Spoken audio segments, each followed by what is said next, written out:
Alright, fuckers. Here we go. You ready for this intro? Because right now is about the time where I do, where I start the video by saying, hey, this was recorded live on Twitch. If you're not on Twitch, you're a fool. Go follow me on Twitch. It's fucking awesome. So here we go. Are you ready? Let's do this. And a 3, and a 2, and a 1. What is up, guys? Tukey here, back again with another episode of Rebuilding Hockeytown. And indeed, we are rebuilding Hockeytown. As it has been called, it is no longer Hockeytown. It is Hockeyopolis. I have created this wonderful, wonderful dynasty in front of me. And we'll see what happens this year as we go for yet another cup. We are consecutive champions. And as we begin the new season, things are looking good. But something has changed. Something has changed between now and the end of the last episode, where I set up the team. But I have since decided to make a change or two. We are going to give Boleris a chance on the fourth line. Now, you could argue, playing him on the fourth line, maybe that's not even going to make a difference. But we'll see. The franchise-level player that we picked up in the draft after trading Taylor Hall. And we'll see if it works out. Of course, we do need to keep an eye on a couple of things. Joel David's a third-line guy playing on the fourth line. Can we keep him happy? Cole Lind has been a second-line guy for the past few seasons, but we've been able to keep him, in good spirits on the third line for the past few years. So it's pretty damn sweet. And then, of course, you got someone like Dabian Vic Marsh finally on the top line. So we'll see what happens. But also, on defense, Toby Comrie, the other guy that we drafted, of course, CHL eligible, we cannot send him down to the AHL. So we're giving him a chance as well. And despite being a 78 overall, look at those stats, man.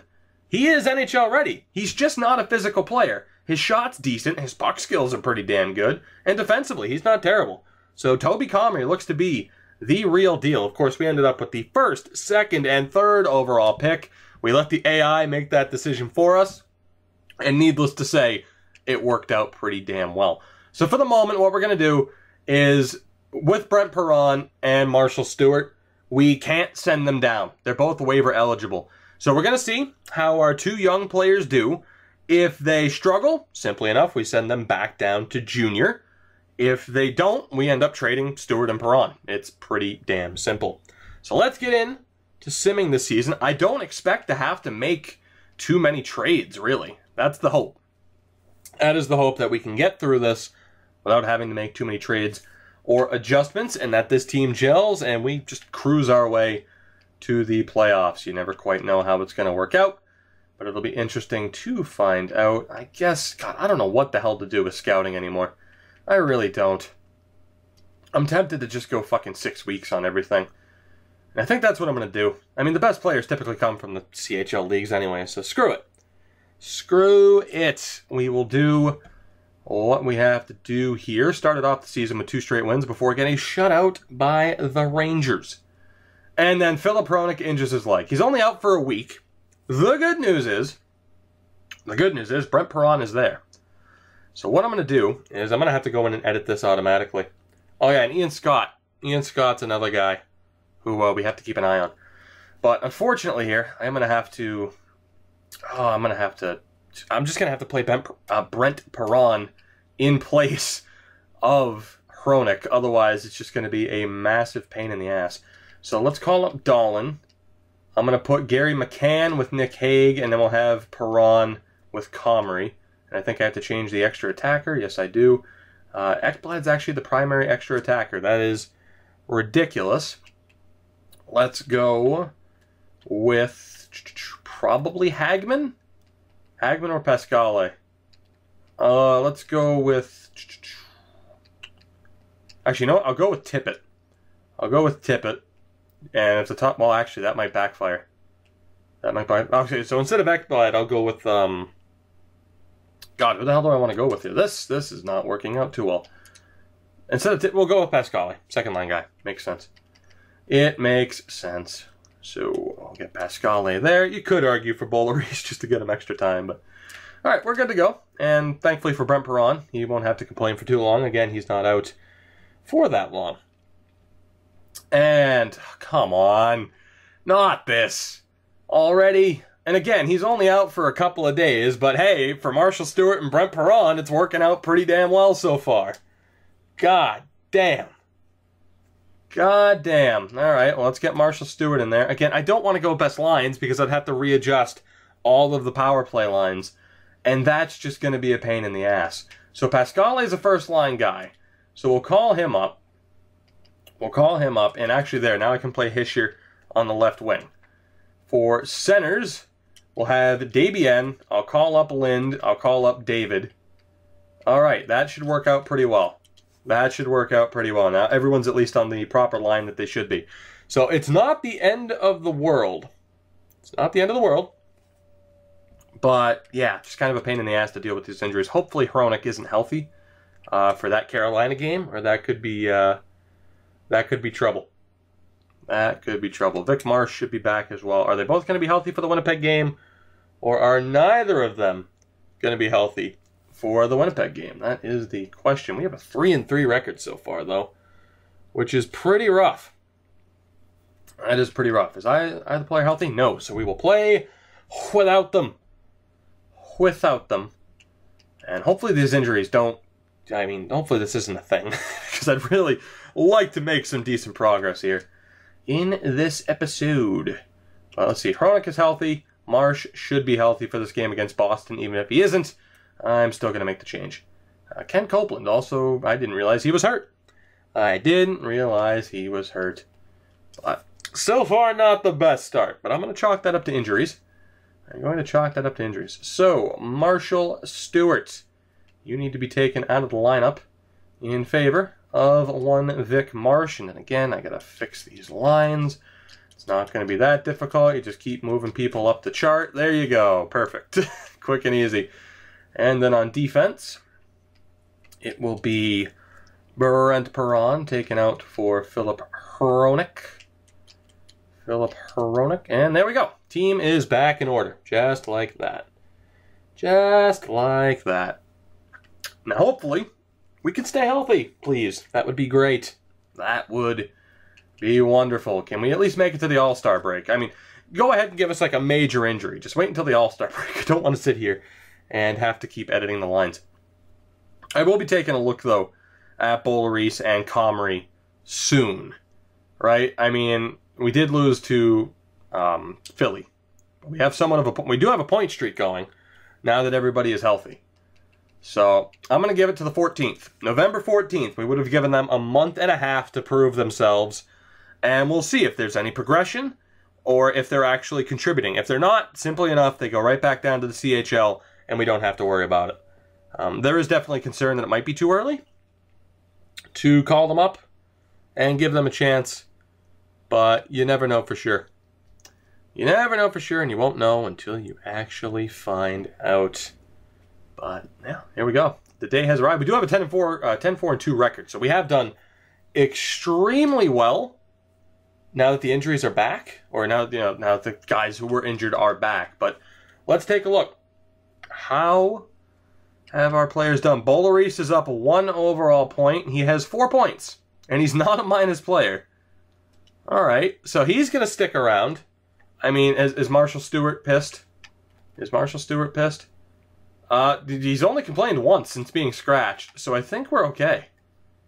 Brent Perron's complaining about ice time, but worst comes to worst, I trade Brent Perron, and then if we decide to send our guy down anyway, we have Joey Wisniewski right there, and yeah, we're ready to play. So for the moment, we're good. I didn't really take a look at Comrie. He's up to a 79, and he's doing all right too.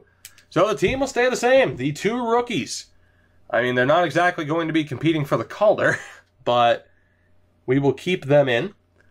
And yeah, let's keep moving forward here. I'd like to make it through the whole season. I don't know if that's possible here with just this episode, but we'll find out. I would like to make it through this entire video, or through this entire series, not through the entire video. I'd like to make it through the entire video too. I guess that makes sense in a way. But let's see here. The point streak continues. My God. We have almost a month-long point streak going. We're going to lose to New Jersey or Montreal because I said that, right? There we go. We lost to Montreal. But how long was that point streak? Holy shit. I'll edit the scouting here really quick. I'm not worried about scouting goaltenders. You can pretty much always tell when they're going to be good just by where they are in the draft. Let's see. Yeah, numbers. So let's see. 10 games throughout this entire month. So we're up to 12. 13-game point streak.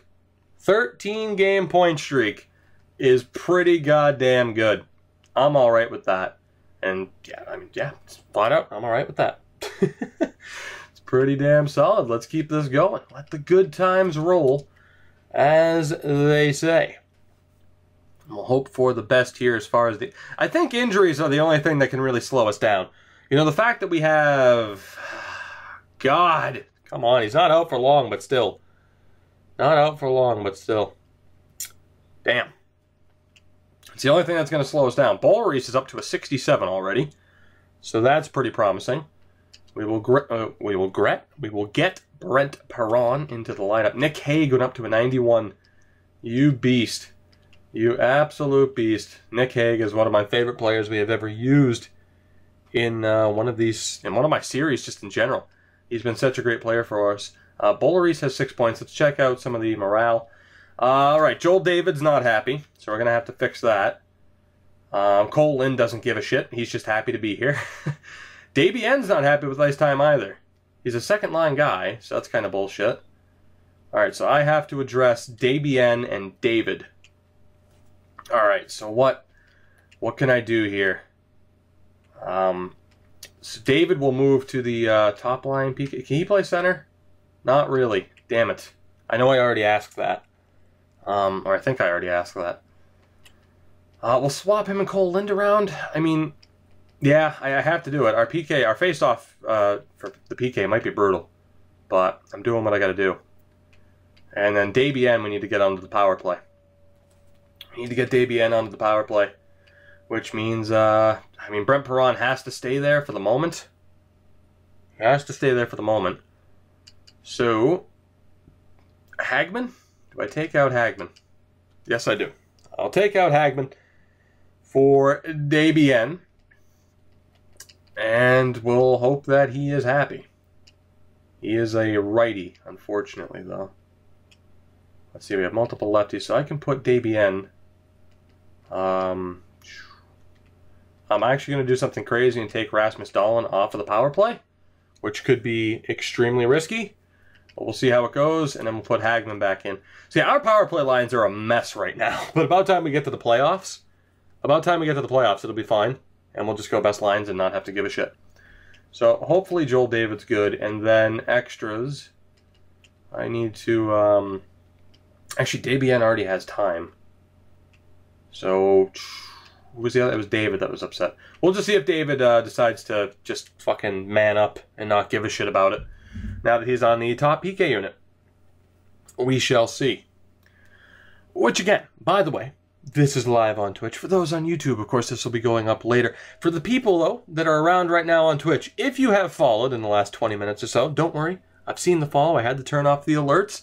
But I'll be calling you out shortly. I will say, though, ahead of time, thank you very much for following. I appreciate it. Anyway, god damn it. So many injuries. Come on. Oh, this is brutal. Thank God we're not keeping count tonight. Thankfully, or are we? This is bullshit. Oh my God, we already have Perron in the lineup, which means I have to call somebody up. This is a fucking disaster. This is an absolute disaster. Alright, who can we call up now? Jesus. It can't be Wisniewski, so it has to be DeRozier's or Dmitriev. And it'll be Dmitriev, as he is a right-handed shot. So let's give Dmitriev the chance. And that means I'll put Scarlett into the Grand Rapids lineup. We'll see what he can do. He's the one guy I forgot to mess with. So let's see. We'll have Perron, Ekblad, and Dmitriev here. God damn the injuries. God damn the injuries. So let's bump Perron down. Right. That's looking okay. That's looking fine. All right, AHL defense. Boy, lineup management. It's so much fun. It is so much fun. Let's get Scarlett, 53 overall enforcer, into the lineup. And let's see, who has the best shot as a lefty? That would be Cowan. So we are good. We'll see what Nolan Scarlett, 53 overall, can do. And yeah, let's fucking do this. Let's keep this going. And again, the injury bug is the only thing that can really kill us this season. At least I feel like. I mean, I feel, and of course, in saying that, now we've lost 2, potentially 3 straight games. Okay, yeah, okay. You know what? I'll just shut up. That's fine. It's a commentary, and technically a live stream, but I'll just shut up. EA, it's fine. Well, why? What's with this losing streak? We still have Thatcher Demko. We still have a great team. What's with this fucking losing streak? Yeah, I mean, in fairness, I'm right. Injuries are slowing us down. But goddamn. Goddamn. The fuck? Alright, who's healthy? Nobody's healthy. Great. How's Boulerice doing? 9 points, still up to a 67. I mean, unless we really start to end up in trouble, I'm not going to send down Boulerice. But it's looking like it could be a possibility sooner rather than later, to be honest. We shall see. We'll sim this game against San Jose, and we should have at least somebody healthy. Philip Hronik is back, but is he 100%? We lost to San Jose 6-5 in the shootout. I mean, Demko, what the hell's the matter with you? What the hell is the matter with you? And we have fallen back into a wild card spot. I'm starting to get nervous already. I mean, I think once we make the playoffs, we'll be fine, but already I'm missing Taylor Hall. I am missing Taylor Hall already. So let's take Dmitriev out of the lineup again. That makes room for Gary McCann to be given the opportunity again. And more lineup management. People have been wanting me to turn off injuries forever, but I don't know, man. As annoying as it is to have to, you know, constantly change the lines with injuries, even with the, I mean, the slider's at a 9 out of 100. So it's like, we won't get major injuries, we just get, you know, a lot of like week-long injuries, and it's just annoying how much you have to edit the lineup. Nolan Scarlett has no penalty minutes. The hell, buddy? Step your game up. Do I want to leave him in the lineup? Not really. I want Grand Rapids to be good. I want Grand Rapids to be good this year. So we'll bring in Dmitriev once again. And, yep, we are good. Sweet. Actually, here we'll bump up Cowan. Right? Is that what we want to do? Sure. Why the hell not? All right, back into it. Don't worry. We'll be seeing that menu again in about 2 seconds flat. Once more people return from injuries. So let's see what happens. We'll sim up to the Carolina game. 17-10-3 on the season. And you can add another win to the books as another fucking injury. Oh my god. This is so bad. This is so bad, man. This game is being so mean. I mean, I think that means Kelly Chow gets into the lineup. And I mean was the nice way to put it. It's bullshit, really, if we're being honest. So let's see. Do I want Kelly Chow in the lineup, AJ Black, or Alex Jenner? Let's go with Kelly Chow. There was at least one person who was upset that Chow was scratched. By the way, that top line, the 3 elite players, Enroth elite as well. Holy shit, the plus-minus of these players. That is ridiculous. The future is oh so bright for this team. It really is. Boulerice is now a minus player, which again is pretty concerning. Let's get Hronik back into the lineup finally. And we'll see what happens. Around the All-Star break is when I'm going to make, I think, that definitive decision on what we should do with Boulerice. And I don't know. I'm hoping he's worth keeping into the lineup, but if we're not in at least one of the top 3 spots in the division, I'll be sending him back to junior. And we'll do what we had to do. I mean, thankfully the game's, you know, not realistic in the sense that it like burns a year on his entry-level contract or whatever. So I'm happy about that. But yeah, that's pretty much the only bright spot. Really wish they'd change the AHL rules. CHL players should be allowed to be assigned. It's like Columbus. I think it's Abramov and Pierre-Luc Dubois that, again, still, I mean, they're too good for the CHL, but they're still not allowed to go to the AHL. It's bullshit. It's kind of like college basketball. So I kind of equate it to, which maybe it's a terrible comparison, but oh no, you can't go straight from high school, you gotta play 1 year of college ball. Like, who gives a fuck? If they're good enough to play in a certain league, let them play in a certain league. It's bullshit. Absolute bullshit. What am I ranting about? Holy shit. The fucking progression in this game. In 2 games, Boulerice went from a 67 to a 72. Maybe we won't be sending him down. What the fuck? I mean, that's not quite as crazy as, say, Helmerson on Nation United, but Jesus Christ, 5 overall points, just like that. My God, it's unreal. It is unreal sometimes.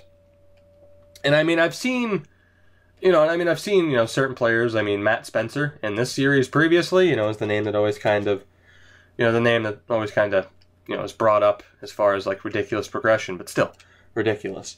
And as mentioned in the old Twitch chat, I know the rules so that the CHL doesn't fail, but I mean, I don't know. I can't admit to know like CHL attendance ratings and shit, but I mean, here's the thing. I'm saying, I mean, maybe it shouldn't be 20. Maybe it should be if someone's like, there should be exception rules. Anything. I mean, bottom line, for Columbus, it sucks. Because is Pierre-Luc Dubois going to make the team? Maybe. I mean, maybe. He could. But he should be allowed to play in the AHL. You're essentially stunting his development because, he's not good enough for the NHL, but he's too good for the CHL. So you're wasting a year of the guy's life and career. So, I mean, I know why the CHL has the rule in place, but still, it sucks. So I have to admit, I hope for Columbus that Pierre-Luc Dubois makes it, because that was a risk pick as it is, and then potentially wasting a year of his development because you have to send him back to the CHL, that's brutal. That is absolutely brutal. But hey, maybe it's a lesson learned for Columbus. Maybe you should have gone with Puljujärvi, who, might not have been good enough for the NHL last year. He did really well in the fucking AHL, though, and he's actually allowed to be sent down. He did incredibly well in the AHL. I'll be intrigued to see if he makes the Oilers lineup, by the way. That's what I've been talking about, man. Whether it's been, on the Twitch, just like on the Twitch. Sound like I'm 50 years old. Whether it's been on Twitch or in certain other videos, I mean, I cannot wait to see how every team in the NHL, shapes up. There are so many questions, whether it is, will Puljujärvi make Edmonton? Will you see certain, rookies steal spots where you didn't expect them to actually take spots? The big one I talked about was Olli Juolevi on Vancouver. Will he make the team? It just got a lot more difficult after they signed someone like Michael Del Zotto, but will he make the team? I mean, if he does, then hey, he beat out Michael Del Zotto, which some people might think that's not the biggest accomplishment in the world, overcoming Michael Del Zotto to make an NHL team. But, yeah, like I said, man, I can't wait to see what happens. Does Griffin Reinhart make the Vegas Golden Knights? Probably not.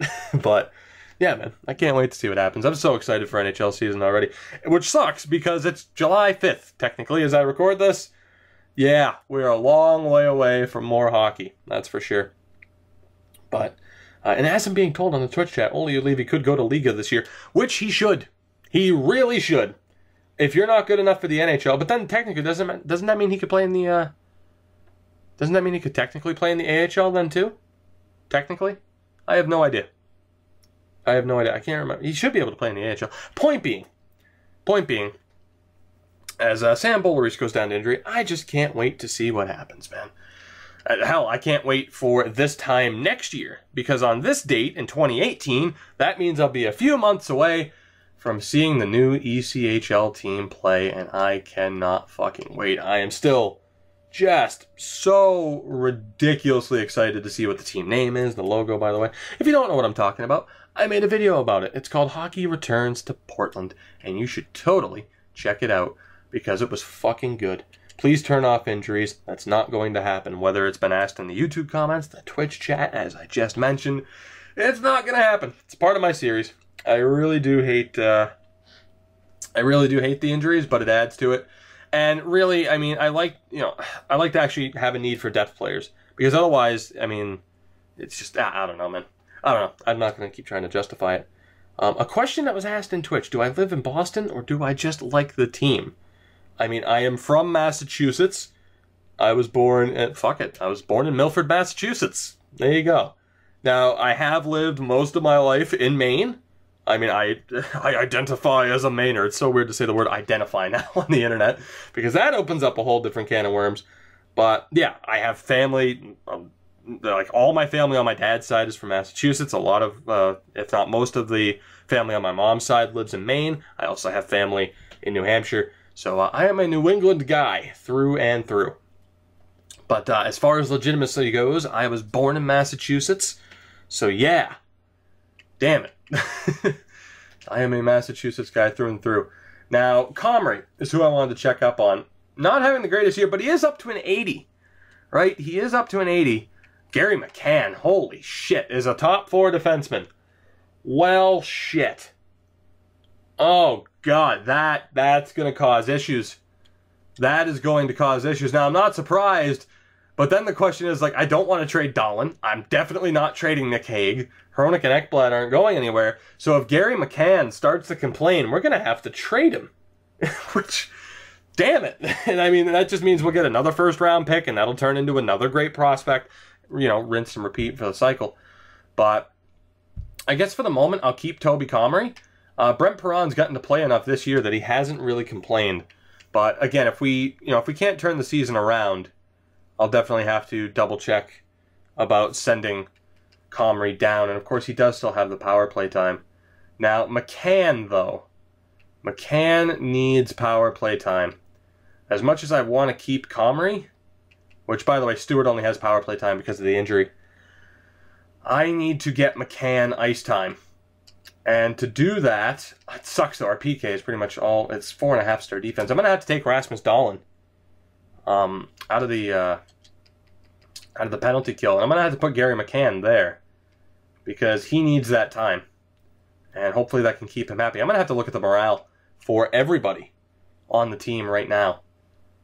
So let me check. Who do we have to worry about? Dabian, are you happy now that you're on the power play? You're doing a bit better. You're just complaining about performance, which you should. You only had 29 points. And then the other one was Cole Lind. How are you doing, buddy? Cole Lind also complaining about ice time. For the first time, Cole Lind has complained about ice time in all of these years. What the hell is my power play going to have to look like here to make this work? So I'm going to have to take Tommy Hagman off of the power play line and put Cole in there. Cole in needs power play time. And again, I'll keep him actually on the top pairing. Actually, here, I'll swap him with Vic Marsh. Damn, dude, these the special teams units are just so fucked. It's hardly our best lineup. I'm just trying to keep people happy. And then Joel David, also still complaining about ice time. Shit. I don't think I'm going to be able to keep everybody happy here. I think I'm going to have to get rid of some people, which is going to suck. I might have to take Comrie off the power play. I'll take Ekblad off of the power play unit, which sounds insane. But the point is, just keep this team together long enough to get to the playoffs, win the cup, and then we reset the team. We retool, we get rid of who we have to get rid of. So, how do I want to do this? So, let's see. Everybody's a righty. Damn it. Everybody's a righty. Hischer is a lefty, which is fine. So that kind of disproves the everyone's a righty thing. Do I want to keep David there? Not really. So let's put Cole Lind there. And we'll have David next to... Wow, these power play lines are fucked. These power play lines are fucked. But I'll sim a little bit further. Just to the trade deadline. For the moment, I mean, we are... God, we're not that far off. We're 4 points back. The division is really close. So what I'm going to do, I'm going to sim the trade deadline. And from there, we will double check as to whether or not we can keep everybody happy. If we can't, I'm going to have to make moves, and which could really tank the season. I might end up having to send down Bowl of Rice, as he is affectionately in that one. But Bowl of Rice, I'll have to send him down, and I might have to send down our defenseman as well. Bowl of Rice is actually healthy. We'll see. Is he going to come back from injury as a 95 overall? I'd say there's probably a decent chance. We have to take Marshall Stewart out of the lineup. How good is Bowl of Rice? 76. Oh my God. He was injured, and he's still improved. Sam Boleris. Unbelievable. Now, he's not 100% healthy, but I think we have some time before our next game. I think. Let me check. Is he still... Okay, good. He is still on Dabian and Pascali's power play line. Ridiculous, man. I guess that was the right call to end up putting him onto this team. I wasn't certain. I was going to play him down in the in the CHL, and I thought for sure in the CHL he would improve. But yeah, I mean, it's ridiculous. That was definitely the right call. That was definitely the right call. So credit to those in the YouTube comment section. Credit to those on the Twitch chat. That was the right way to go. And Sam Boulerice is going to be a monster. An absolute monster. I don't want to play him in this next game, though, because I don't want him to get re-injured. So we're going to put Stewart back in. I wish his name was Ben. I'd call him Uncle Ben if his name was Ben Boulerice, but it's not. So close. So close. But yet so far. Anyway, let's send this next game. We'll put Boulerice back into the lineup. And yeah, we will take it from there. Aaron Ekblad's been injured, but not for long. And he's already healthy. Okay, so thanks for scaring me there for no reason, EA. I appreciate that. Just, oh yeah, hey, your best defenseman, the best defenseman in the league might be hurt. Yeah. Goddamn assholes. Let's see, has Boulerice improved without actually playing? No, he hasn't. He's still at 76, but still, that's really good. Point production-wise, you got to figure he's on a fourth line. He has 14 points. I mean, Cam Selleck isn't exactly the most offensive player. Neither is Joel David. I mean, Joel David's good as a truly defensive player. Like, he's going to be locked into that third line. I think our third line is eventually going to be Giroux, Lind, and David. I think that's pretty much the best option. I think Donaghy will eventually graduate to the second line, or maybe he's locked in to a third line, as a defensive role. So our third line very well could be Donaghy, Giroux, and Lind, which, my God, I mean, 4.5-star defense is the lowest. So that would be absurd. And then it's just a matter of, can anybody graduate directly from the fourth line to the second line? That's pretty much what it's going to be. So that's the thing, man. Like I mentioned, there was talks about ending this series, but I'm still so invested into it. So as far as what we do moving forward with this series and whether or not, how soon do I start a new series? Of course, there's an immediate injury. I mean, it's tough to tell, man. It's really tough to tell. This series could go much closer to the launch of NHL 18 than I expected. Let's get Marshall Stewart into the lineup. And again, I will bump up Cole Lind and Joel David. And that should help. Donaghy, was he in 87 before? I don't feel like he was in 87 before. But, man, this is crazy. This is crazy. I could bump Boulerice up to like the second or top line, but yeah, as mentioned in the Twitch, you got a fair point. Maybe I should have bumped him up, but Davion wasn't injured for long, so it really didn't matter. It really didn't matter. Like I said, I don't know. Let me know on the YouTube side of things if I should, because I do have the app or whatever, the ability to put the Twitch chat on the screen, but then again, it might take up too much of the screen, and when you're menu surfing like this, I don't know how well it works. Davion's not 100%. Let's hope he is 100%, though. Before this Winnipeg game. He should be, right? Please? All right, just don't get injured again. That's all I'm asking for. We lost to Winnipeg 5-2. Can we beat the Capitals? We are approaching either the stopping point of this episode or the point where we're just like, okay, we're good to go to the playoffs. Let's do this. And we'll find out what happens. Scouting is good. Again, I'm just going to scout the CHL leagues for 6 weeks each. And we'll see what happens. We'll see what happens, and then from there, in the upcoming draft, which who really cares? In the draft, we are only going to, have first-round picks again. There's no point in this series to aim for lower picks, because who the hell cares? In a series like Draft to Glory, it actually matters. Those lower picks actually have some value. In this series, no. We're just perennial cup contenders. So it really doesn't matter.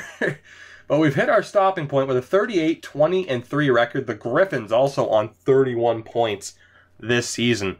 So things are looking pretty damn good. We have reclaimed the first place spot in this division. 21 games to go. It's looking good. But the big question now is player happiness, right? That's what we have to worry about. We have to worry about players being happy with their ice time. Has anybody complained? By the way, how's Owen Tippett done this year? Okay, Owen Tippett is still Owen Tippett without Taylor Hall. So that's good. Vic Marsh, though, a little bit disappointing. He has missed a little bit of time due to injury, but I'm a little bit disappointed in that. Like, man, you're taking over for Taylor Hall. You got to do better. I know you're only 22, but goddamn, step your game up. Second line, is anybody unhappy? Pascale is unhappy and also really not happy with his recent performances, but he's doing pretty well this season. So let's see. I'm going to have to give Pascale more power play time. Davien's happy. Now that, well, actually, is he? He was complaining about ice time on February 6th. I don't remember when I put him onto the power play unit. So we'll find out. Cole Lynn's happy with his ice time now, as is Joel David. So the big concern right now is Pascale, at least offensively. So what I'm going to do is I'm actually going to... Can Vic Marsh play center? Yes, he can. I'm going to drop Vic Marsh down to center. We're going to put Pascale on the top power play unit with Nico Hischier and Owen Tippett. These power play units are bullshit. Like, it's just, here, be happy. Have power play and PK time. Just shut up and be happy. That's all it is. It's ridiculous. But I think for the moment, offensively, we can keep the team together for the rest of this year. We can keep the team together for the rest of this year because we don't have anything to worry about unless when I check Grand Rapids, something crazy happens. Now, on defense, is everybody happy? I'll take a look at the player stats in a minute, although if everybody's happy, I can just sim to the end of the episode. Gary McCann, oh my god, he's up to an 87. All right. Honestly, we'll have a decision to make with Gary McCann. I'm going to try to keep him and see if he'll be happy this year. And I didn't give him power play time, so I'm going to have to do that. Do I take Toby Comrie off of the power play unit? Or do I take Philip Hronik? Am I really going to take Philip Hronik off the power play unit? Or Vic Marsh, for that matter. I'm going to do something crazy. I'm going to take Vic Marsh off the power play unit. We're going to have Bo Lloris and Philip Hronik as a fucking forward. What the hell? Let's see if I can make this work. Gary McCann, you'll get power play time. I expect our power play unit to be just absolutely abysmal, but we'll see what happens. I'm trying to keep this team together. I am trying to be the glue that keeps this team together, but it's not looking too well. Comrie, 8 points, a -8. So you could argue for sending him down. I won't, but you know, once we make the playoffs, we'll have to make that decision from there, right? We'll have to make that decision whether or not we keep Comrie or if we bring in Brent Perron. So that's the question. Like I said, it's just a matter of trying to keep people happy. The beginning of next season, we'll absolutely have to make more trades. Gary McCann's probably going to be traded. I mean, we'll have to take a look at trade values, but I'd probably rather have Rasmus Dahlin because I know Dahlin is locked into being a 90 overall top 4 guy. So it's ridiculous, man. It is absolutely ridiculous. Let me check the goaltending, by the way. Is Ian Scott happy? Ian Scott is happy, and he's only improved. He's played 11 games. He's done extremely well this year. He hasn't complained about ice time. Ian Scott, I love you. You are the best. You are the best for not complaining. Thatcher Demko, 50 games, a .924 save percentage. The question is, in the AHL, has there been any ridiculous progression? Now, Rene Lecavalier is looking really good. That top line in general is looking really good. And that's the thing. That's why I'm saying that there are going to have to be changes. Because the fourth line, as it stands, like, put it this way, Joel David, he's going to be traded. Selleck, is he going to make it? No, he's going to be traded.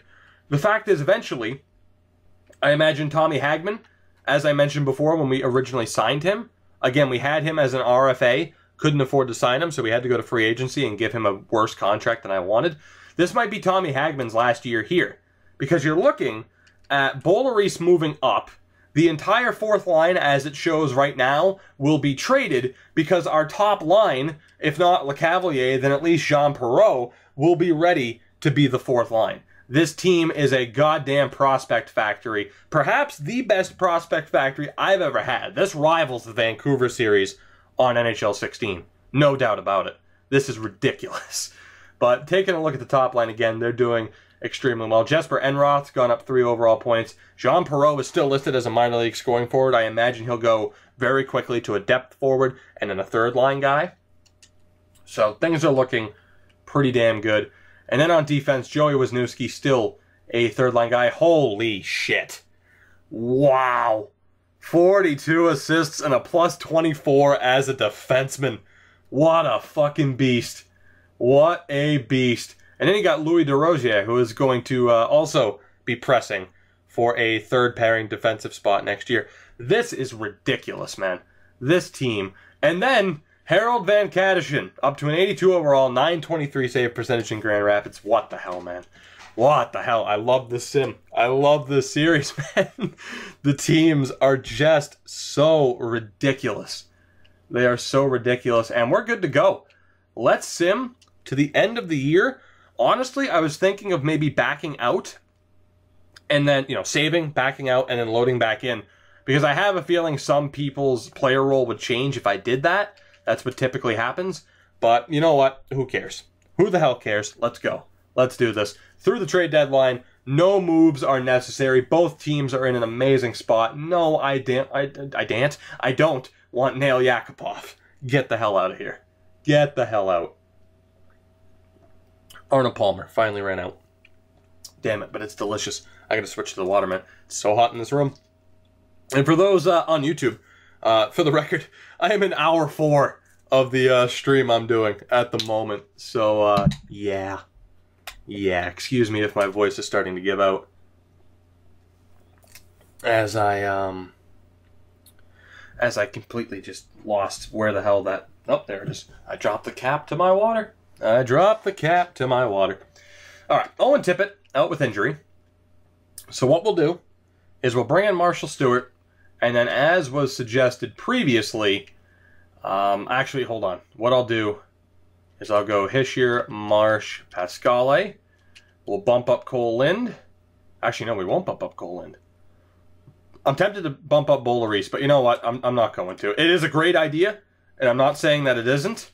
It is a great idea. God, I don't know, man. Should I? You know what? Screw it. Screw it. Let's give him a chance. Let's give him a chance. And actually, yeah, we're good. We're good. We'll play him on the second line center spot. We'll play him on the second line center spot. I could bump up... do I go with that? I think I do. Why not? We're in a good enough spot. I don't think it'll hurt our playoff chances. Let's go for it. Let's go for it. Let's do this, man. Let's see what happens. With Boulerice leading the way, we won 6-0 in our first game.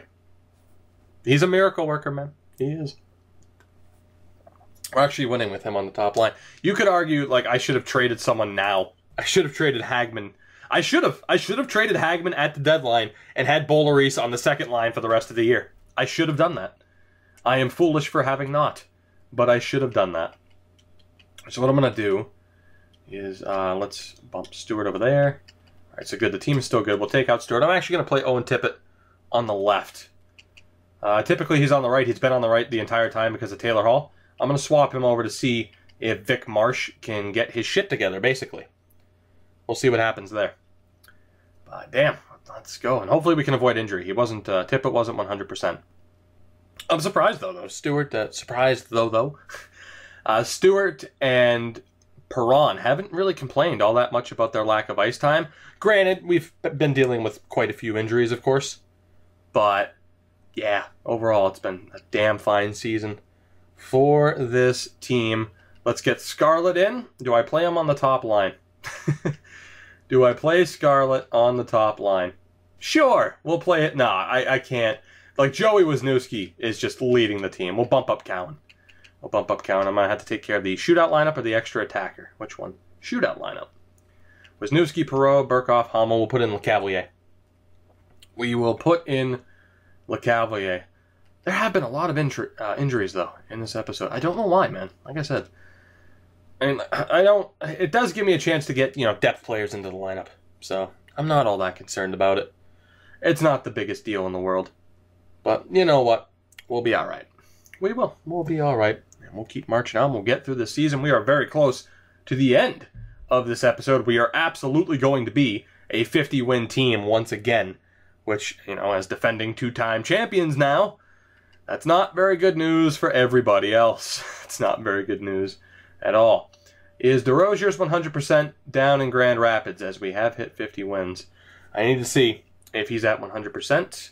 Come on, game, just tell me. Is he at 100%? Oh, you motherfuckers, I gotta go check now. Great. Great. And then he won't be, as we have already clinched a playoff spot, but then he won't be. I'll put him in early out of frustration, and then he'll get hurt again in the very next game. That's exactly what's going to happen. Just watch. Just watch. Hold on, I did that completely wrong. Nolan Scarlett. We'll take him out for one Louis DeRoziers. And again, he was not 100% because, of course he wasn't. I didn't really expect them to be either. But we have 7 games to go. That division title's locked up, man. We're 9 points ahead of Florida. We struggled for a bit because of the early injuries, but we have just, I mean, we've reached our full potential here of just dominating the league.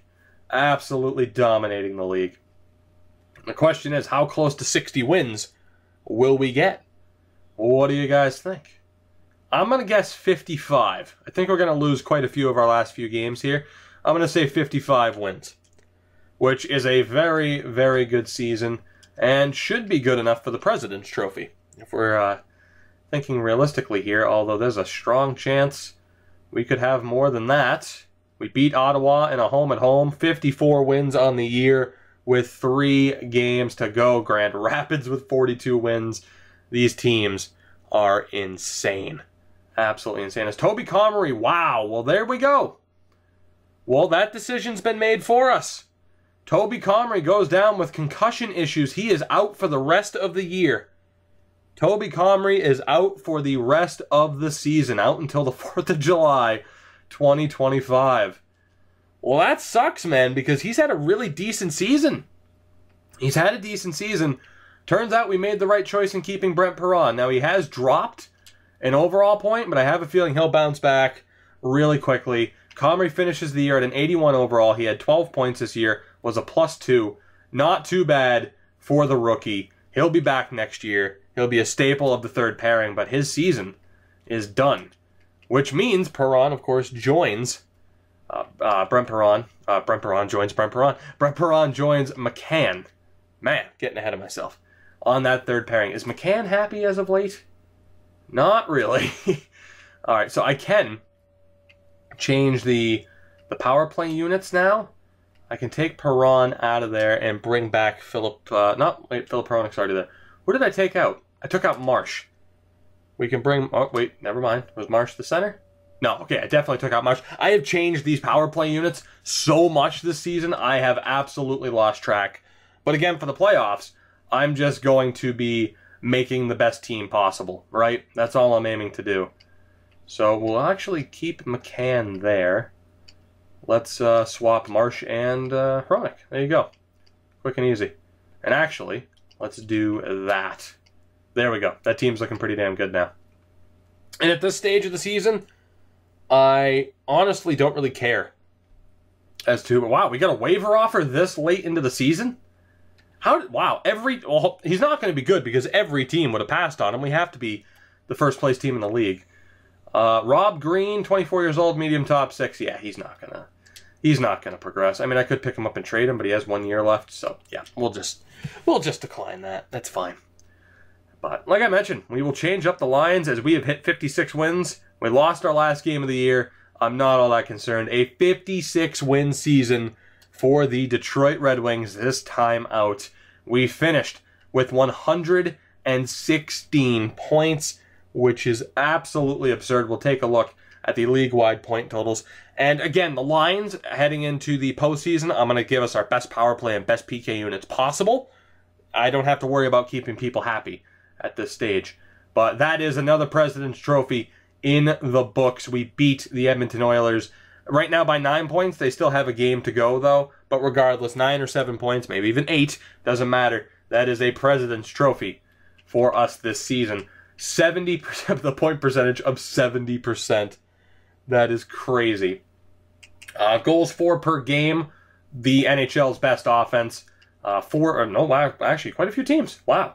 Quite a few teams. 6 teams average at least 3 goals a game. Carolina might as well have.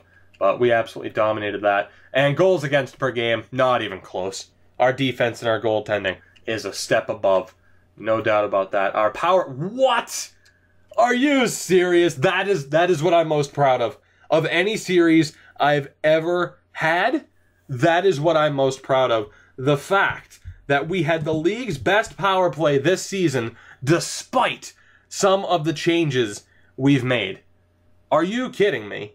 That we had the league's best power play, despite having most of our top players not on those units.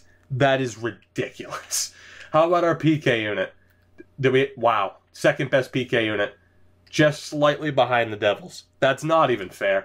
How could I have made the team the way I did with all the special teams units, but we still had the league's best power play and the second best penalty kill. It's almost as if I don't need to make any further changes, really.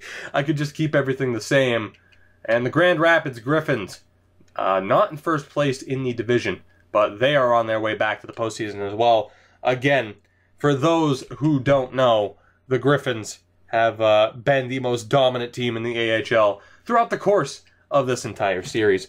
But as we get a look at the stats, before we find out who we're playing in the postseason, Nico Hischier, 88 points in 82 games, 70 assists. Ridiculous. Owen Tippett, 82 points in 80 games. He and Hischier had to step up without Taylor Hall, and they did just that. Filip Hronek, 67 points in 71 games as a defenseman without power play time for a decent portion of the season, or at least in his natural spot. He was on the right wing spot for a decent amount of time. He is a beast. Vic Marsh, 60 points in 80 games isn't terrible. Dabian with 53 points, 51 for Pascale, 41 for Lind, which isn't awful. Tommy Hagman, this was absolutely his last year here. Tommy Hagman gets traded after this postseason. No doubt about that. No doubt. That's his last year here. His contract sucks. Stats-wise, I mean, the 79 offensive awareness is the big reason as to why he struggles. His shooting's fine. His passing and puck control is fine. But, yeah, it's his offensive awareness that's just brutal. I mean, he's better suited. You could argue he'd be a really good two-way player, right? So, I don't know. Maybe I'll find a way to keep him. But odds are no. Nick Hague, I'm pretty sure. Is that a career high? 37 points for Nick Hague? It is, by far. Previous highest total was 25 points. A career year for Nick Hague. 35 points for Ekblad. 31 for Dahlin. Sam Boleries, he won't win the Calder, but 28 points in 78 games as a rookie. Not too bad. He's up to a 76 overall. 28 points for Giroux, Donaghy, and David. McCammon, 24. Selleck with 18. Again, this was his one season here. He'll be getting traded some point, you know, heading into the next season, just because of who we're going to be graduating up from the AHL. And in fairness, Marshall Stewart, 12 games, Perron, 13, but Brent Perron is the guy as we head in to the postseason. You look at the goaltenders, 65 games for Thatcher Demko, a .929 save percentage. Worst case scenario, he goes down to injury. We have Ian Scott. He's up to an 88 overall. He's won a cup with us before. He played 20 games and had an unreal .942 save percentage. I mean, guys, it's more of the same, and I told you it would be if we continued this series. This team is ridiculous. Absolutely ridiculous. And as far as the save percentage leader goes, I mean, Ian Scott wasn't the full-time starter. It was actually Blackwood, but Demko, not too far behind. And for the hell of it, since we actually have a dog in the fight, rookie skaters, do we have a chance at the Calder? No, we do not. That will absolutely go to Dave Yoshida in Florida. But that's okay. I think we're going to win in the end. I think we're going to be okay. The NHL's leading point getter, Nico Hischier, 88 points. Sit down. Everybody else. Owen Tippett was also up there. What a season. Cale Makar, who led the league last year as a defenseman, only 78 points this year, which is still pretty damn decent. Hischier led the league in assists. Mikko Rantanen, 3 goals and 64 assists. What a ridiculous stat line. Tyson Barrie, also pretty damn crazy. The goal-scoring leader, it was Vladimir Tarasenko. Stromwall was up there. Nolan Patrick was up there for Carolina. But what a season for the Red Wings. Again, we will change up the lines as we head into the postseason, but now it's time to find out, as we wrap up this episode, who will we be playing in the postseason? Will it be the Boston Bruins, or will it be a team from the Metro? If I had to guess, it's going to be a Metro team. Let's find out, though. Who's it going to be as we head into the postseason? Here we go. 3, 2, 1, and it is the New York Islanders. Indeed, it is a Metro team. We play the Islanders once more. They finished with 44 points. We will take a look at their team in the next episode. By the way, the Grand Rapids Griffins, of course, in the playoffs. They're not going to be getting a div title, but things are still looking pretty damn good. They have 4 years, or 4 years? Yeah, 4 years. They might have 4 years left. They had 4 games left this season, though, for sure. Guys, if you're following me on Twitch, stick around. Obviously, we're not done just yet. But if you're on YouTube and this is the video itself. That will do it for this one. I hope you did enjoy. If you did, of course, make sure to hit that like button to help support me and the channel. To make sure you never miss a video, hit subscribe if you haven't already done so. Join the notification squad. Follow me on Twitter at Toogie24. And a couple of people already know this. Twitch.tv/Toogie24. It's pretty cool. Guys, I'll see you next time where we take on the New York Islanders in the first round of the Stanley Cup playoffs.